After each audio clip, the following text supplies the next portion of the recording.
Right, so hello and welcome back to Books and Things, and welcome to another video, and welcome to my August wrap-up. Today I'm going to be talking about all the books that I read in the month of August.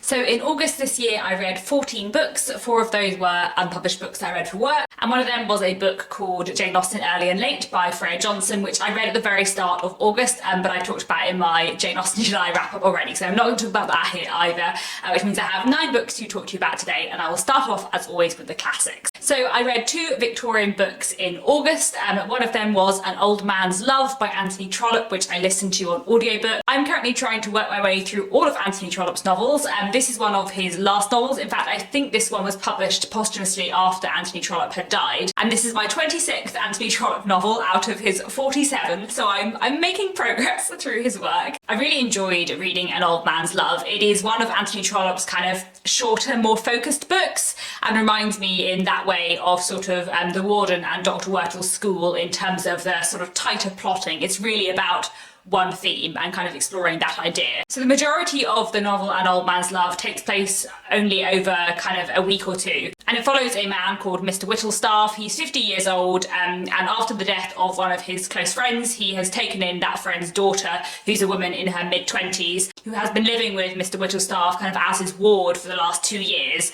And as she has been living in his house, Mr. Whittlestaff has found himself falling in love with her. And this book is about his love for this young woman, Mary, the kind of age difference between them and the way that affects his feelings for her, and also her feelings for him in return, and how she kind of finds herself divided between Mr. Whittlestaff and a man called John Gordon, who she knew 3 years before and was in love with then, but hasn't seen for a very long time. And the novel is about the dynamic between these people, and as I said, it's kind of set over quite a short space of time and is very kind of focused in on its theme. It was a really enjoyable novel. I feel like it's one of those ones where the more I think about it, the more I'm going to really like it. Anthony Trollope has some novels which follow a lot of different characters and weave a lot of different plots together, which I love, but I also really like his more focused novels, because I think he's very good at characterization and kind of internal psychology, and this book is a book that looks a lot at kind of internal psychology and is really a sort of character study of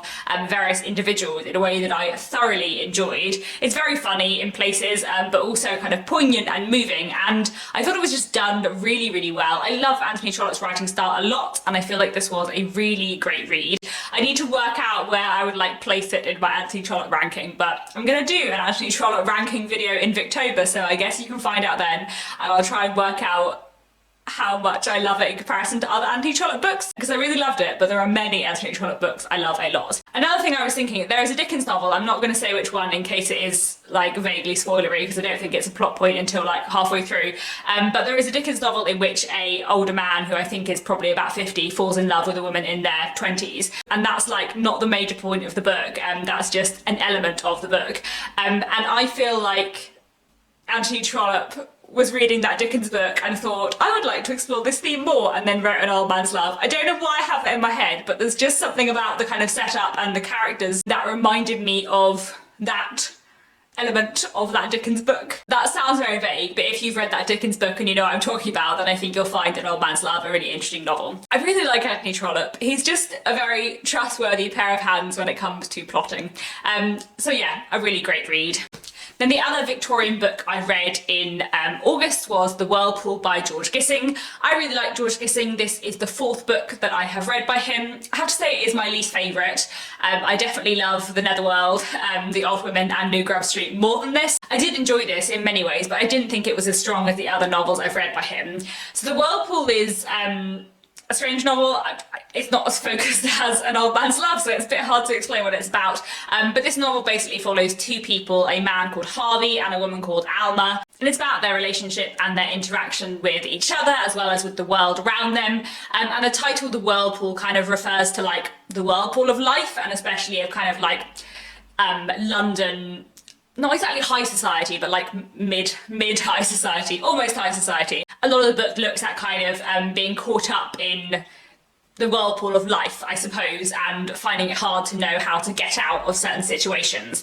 There were some things about this book that I really loved. It's split into, I think, 3 parts, and the middle part was great. Like, I loved the middle of this book. I thought it was really dramatic, really engaging, with like a few wonderful twists and turns, and also a really interesting look at like what it meant to be a professional musician in the Victorian period, which is really interesting. And especially after having read New Grub Street, which looks really interestingly about what it means to be a writer in the late Victorian period, I really enjoyed the stuff about music and kind of being a professional musician in the late 19th century. But it's a bit slow to get started, and then the last third of the book is also a bit slow. Like, I feel like it should have ended sooner than it did. Like, I really enjoy Gissing's writing, and I feel like there are moments in here that are wonderful and interesting. There's some interesting stuff about kind of parenthood and childhood and education here, which are really interesting. There's a lot of interesting kind of minor characters in the background. As I said, the kind of climax of part 2 of the book is fantastic, but there were just quite a lot of things that fell a little bit flat for me, and I feel like I just didn't know what Gissing was trying to say, especially in the characterisation of Alba. I kind of didn't like any of the characters in this book, except for maybe Mrs. Abbott, who's a sort of more minor character who I did like. But like the 2 main characters, Harvey and Alma, I found both of them quite dislikable at points. And I feel like I wasn't supposed to find Harvey as dislikable as I did, but I'm not sure what I was supposed to make of Alma, and I just can't tell. And then there's other kind of background characters like Sybil as well, who I don't really know what I was supposed to take away from this book. Whereas like the other 3 books I've read by Gissing, I feel like there was not necessarily a moral, but like I feel like Gissing was saying something and I knew what he was trying to say, and I feel like I don't know what he was trying to say in Whirlpool. Maybe he wasn't trying to say anything. He doesn't always have to be saying something, as he is in the other slightly more political books, I suppose. But I don't know.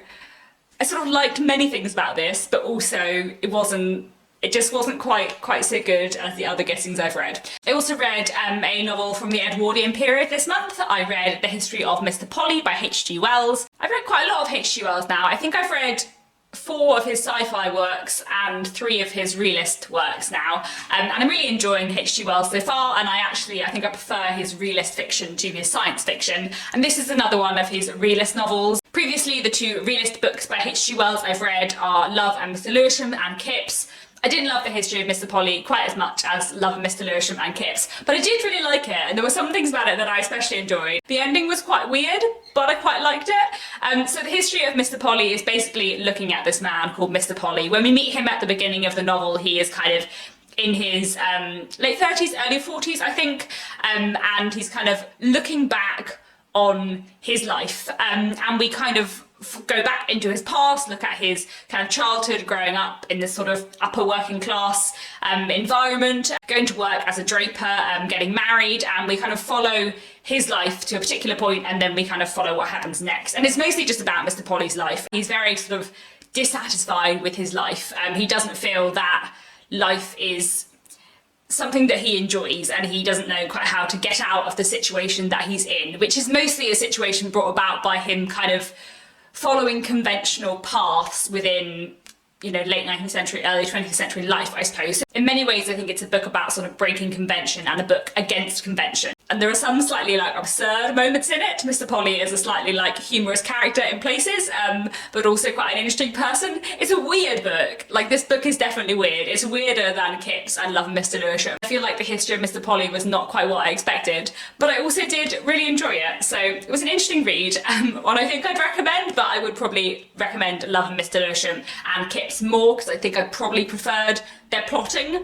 The plotting was a bit weird in here, but I also did enjoy it, so, I'm sure I'll read more by H.G. Wells in the future. Another book I read this month was Snow Country by Yasunari Kawabata. This is a Japanese classic from the 1950s, and it was quite an interesting read. Actually, this was another book where I really don't know what I thought of this, and I can't work it out. So this is a novel which is about this man who comes to the snow country in Japan. So he goes to a place where there's a lot of snow. We know at the beginning of the novel that he's come to this place and he's come to meet this woman who he's met before, who is sort of a geisha, but she's not quite a geisha, and they're kind of having this on and off affair. And it's about their relationship and her as a person, and also about another young woman who she knows and has lived with.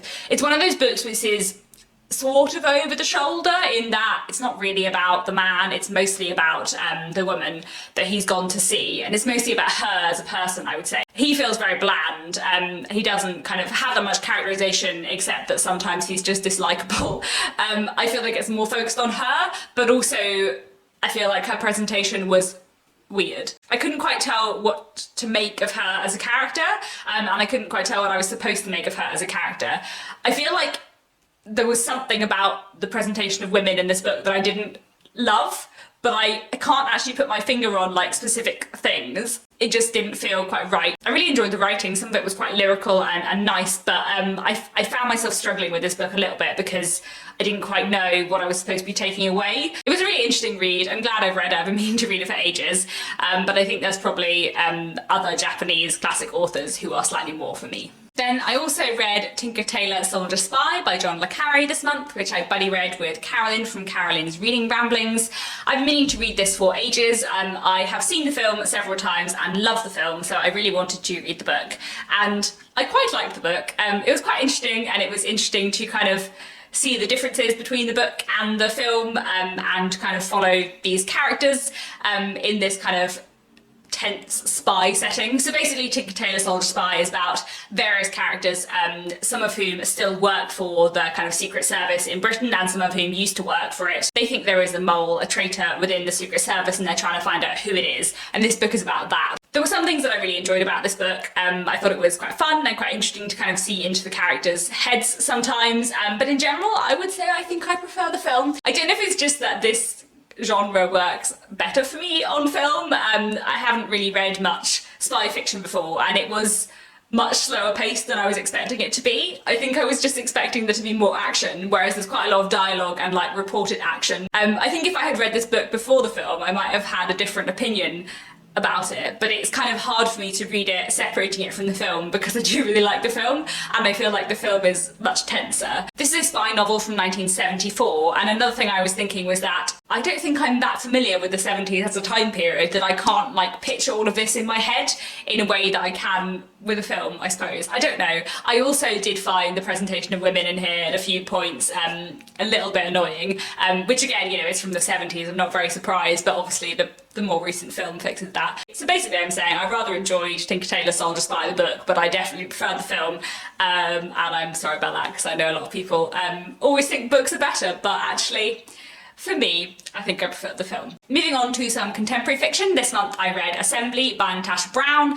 This is a very new release, this is a proof copy. This came out in June, so I'm slightly behind the times, but I really enjoyed this. This is a literary novella following a young, unnamed Black British woman who is going to stay with her white boyfriend's wealthy upper class family on their country estate for the weekend. And we're following her mostly not actually on the weekend, but like the run up to the weekend and her train journey, thinking about various things that are going on with her life. And there's just a lot of things in her life that are colliding all at the same time to make her really reassess her life and to think, actually, I don't think that I want this life. I don't think that this is the world I want to be in. I don't think that this is the life I want to have.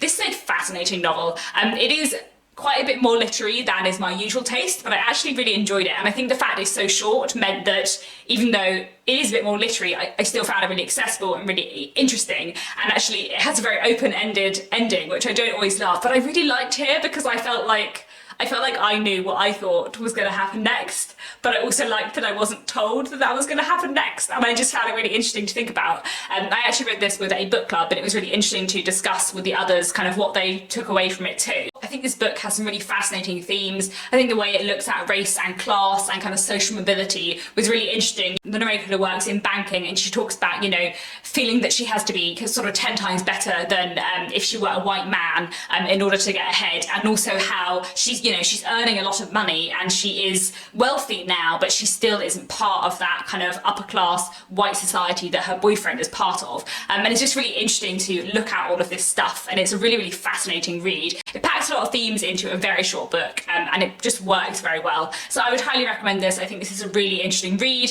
As I said, slightly more literary than the things I usually read, so if you are not into slightly more literary fiction, then you might not enjoy this, but I thought this was a really fascinating read and definitely one I would would recommend. Another book I read this month was A Tiny Bit Marvellous by Dawn French, which is another book I've been meaning to read for a while. I rather enjoyed this one. I've read one of Dawn French's other novels before, Oh Dear Sylvia, which I really enjoyed. I read that quite a few years ago now, possibly even before I started BookTube, I don't know. But I really enjoyed A Tiny Bit Marvellous. So this follows three characters within one family, a mother and her two children who are teenagers. And it's basically about this family as they're sort of on the brink of collapse, I suppose. Like they've all got a lot of problems going on in their lives and they don't really understand each other. There are a lot of things I really liked about this book. I thought it was very clever in some ways. I really liked the fact that the husband of this family is also a character, but we don't get to see from his perspective, and the way he is slowly revealed and explored was really well done and I thought really clever. I liked that a lot.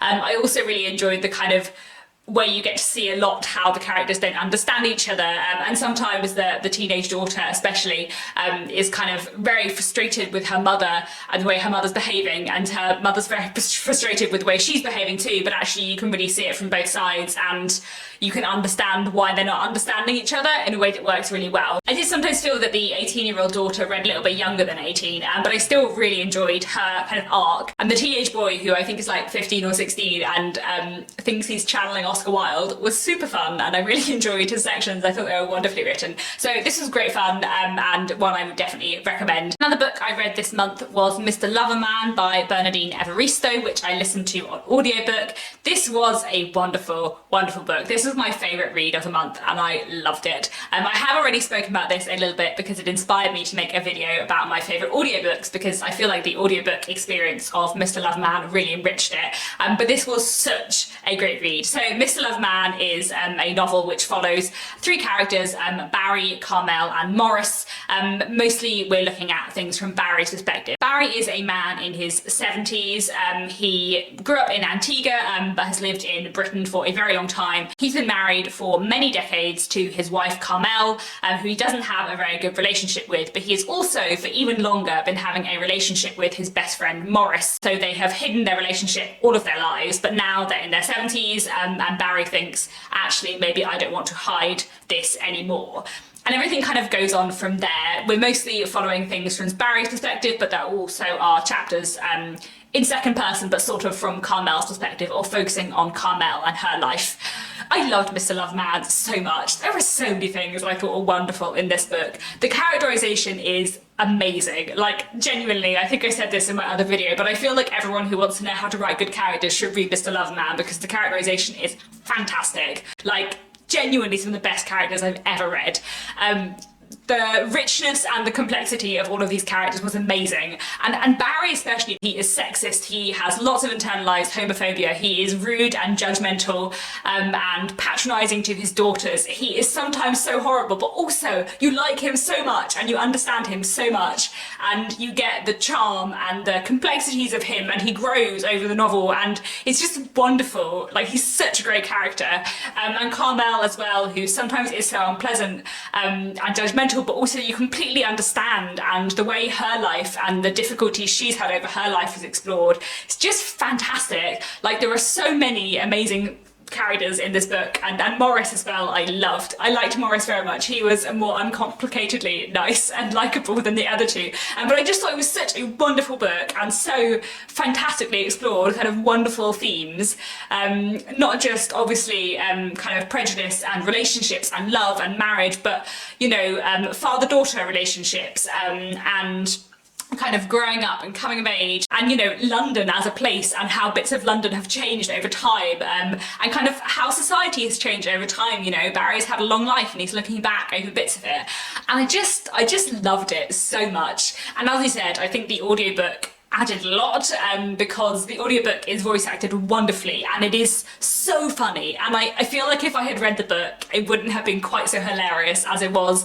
listening to it acted out, when Barry's voice just like rang through the audiobook so wonderfully. And also, you know, you get the charm of Barry on the audiobook because you feel like he's chatting to you, and it's just wonderful. Such a great book, and I would absolutely recommend the audiobook. I feel like I just got even more out of it because of the audiobook, and it was just fantastic. Such like the right perfect balance of poignancy and humour and complicated themes and fun, and it was just fantastic, and I I so recommend it. What a wonderful book. Finally, I read one work of historical fiction this month, which was The Mercies. This is another proof copy, actually. So this came out in hardback a little while ago now, but I think it's just come out in paperback.